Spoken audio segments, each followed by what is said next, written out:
On pense souvent que ce qui nous définit, c'est ce qu'on voit, ce qu'on apprend. Mais, et s'il y avait autre chose?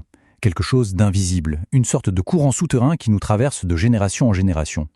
C'est justement ça qu'on va explorer aujourd'hui. Cet héritage secret, cet héritage inconscient. On va plonger ensemble au cœur de nos histoires de famille. Et tout commence avec cette phrase. Waouh, elle est dense, hein? On l'attribue à Carl Jung, le fameux psychanalyste.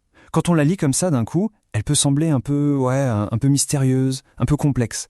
Mais en fait, c'est ça qui est génial. Chaque mot est une porte d'entrée. Alors ce qu'on va faire, c'est la décortiquer ensemble, mot par mot, pour voir ce qui se cache derrière. Bon, alors on attaque le cœur du sujet, ce fameux héritage inconscient.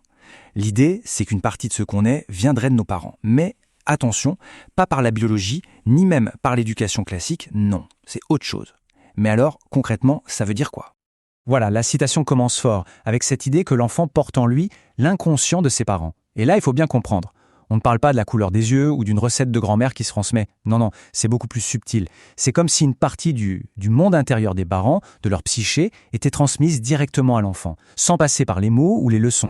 Et c'est ça qu'on appelle l'inconscient familial. Pour se faire une image, c'est un peu comme l'atmosphère émotionnelle d'une maison. Cette ambiance qu'on ressent sans pouvoir la nommer. C'est un héritage psychologique qui passe de l'un à l'autre sans jamais dire un mot. Un peu comme un courant d'eau sous la terre qui va influencer les émotions, les choix et parfois même les angoisses de chacun. Ok, donc un monde intérieur se transmet. D'accord, mais il y a quoi dedans au juste? C'est quoi ce bagage invisible? Eh bien, c'est là que la citation devient super intéressante parce qu'elle va être très précise. Elle va nous donner les éléments qui composent cet héritage. Premier élément, et c'est peut-être le plus courant, mais aussi le plus difficile à attraper, les non-dits. Alors, les non-dits, c'est tout ce qui pèse dans l'air, mais que personne n'ose nommer. La tension après une dispute qu'on a fait semblant d'oublier, par exemple. Ou une tristesse qu'on sent chez quelqu'un, mais dont on ne parle jamais. Et attention, ce silence n'est pas du tout un vide. Au contraire, il est plein, il est lourd d'émotions. Et c'est ça qui va façonner l'ambiance de la famille, parfois bien plus que les paroles. Ensuite, après ce qui flotte un peu dans l'air, la citation nous emmène vers quelque chose de plus enfoui, de plus caché. Il s'agit des secrets. La différence avec les non-dits, c'est que les secrets, eux, sont bien liés à des faits, à des événements précis qu'on a volontairement cachés. Ça peut être n'importe quoi, une origine dont on a honte, une faillite, un drame familial. Le truc, c'est que ces secrets, même enterrés, ils agissent un peu comme des fantômes dans la famille. Ils créent des tensions, des malaises, et tout le monde sent qu'il y a un truc, mais sans savoir quoi exactement. Et on arrive au dernier élément, et sans doute le plus lourd de cet héritage, celui qui peut avoir les conséquences les plus profondes, les traumatismes non résolus.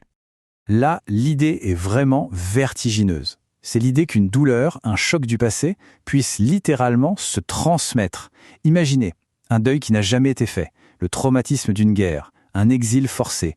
Toutes ces choses peuvent laisser une trace tellement profonde qu'elles se répercutent sur les générations suivantes. Et c'est comme ça que des enfants ou des petits-enfants peuvent ressentir une tristesse, une angoisse, sans jamais en comprendre la source. C'est fou, hein?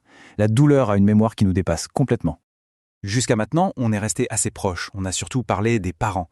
Mais la citation nous pousse à dézoomer, à voir beaucoup plus grand, et à remonter le temps. Et tout ça, ça tient en un seul mot, le tout dernier de la phrase. Lignée. Ce mot-là, il change toute la perspective. Parce qu'il nous dit que la transmission ne s'arrête pas juste à nos parents. Non, ça va bien plus loin. Les grands-parents, les arrière-grands-parents, c'est toute l'histoire de la famille qui est en jeu. On peut vraiment voir ça comme une chaîne, oui. C'est une chaîne d'héritage. Chaque génération, c'est un maillon. Elle reçoit le bagage émotionnel de la précédente, elle y ajoute parfois le sien, et hop, elle le passe au maillon suivant. Et l'enfant, tout au bout de cette longue chaîne, il se retrouve à porter une histoire émotionnelle immense, le plus souvent sans même en avoir conscience. Bon, maintenant qu'on a un peu toutes les pièces de ce puzzle, il est temps de les remettre ensemble. Et de se poser la question, concrètement, quel impact tout ça peut avoir sur notre vie aujourd'hui ? Si on relit la citation maintenant, c'est fou comme elle a changé, non? Chaque mot a pris une nouvelle dimension. L'inconscient des parents, ce n'est plus juste une expression bizarre. Les non-dits, les secrets, les traumatismes, on voit bien ce que c'est. Et ce mot, lignée, il nous rappelle cette profondeur, cette histoire qui nous précède. En fait, la phrase n'est plus du tout un mystère. C'est devenu une sorte de carte pour mieux se comprendre. Et tout ça, ça nous laisse avec une dernière question. Une question un peu vertigineuse. Si tout ça est vrai, ça voudrait dire qu'une partie de ce qu'on est, de nos peurs, de nos choix et même de nos forces, ne vient pas que de nous. Ce serait l'écho d'histoires vécues par d'autres, avant nous. La question est donc, quel est cet héritage invisible qui, tout doucement, en silence, façonne nos vies?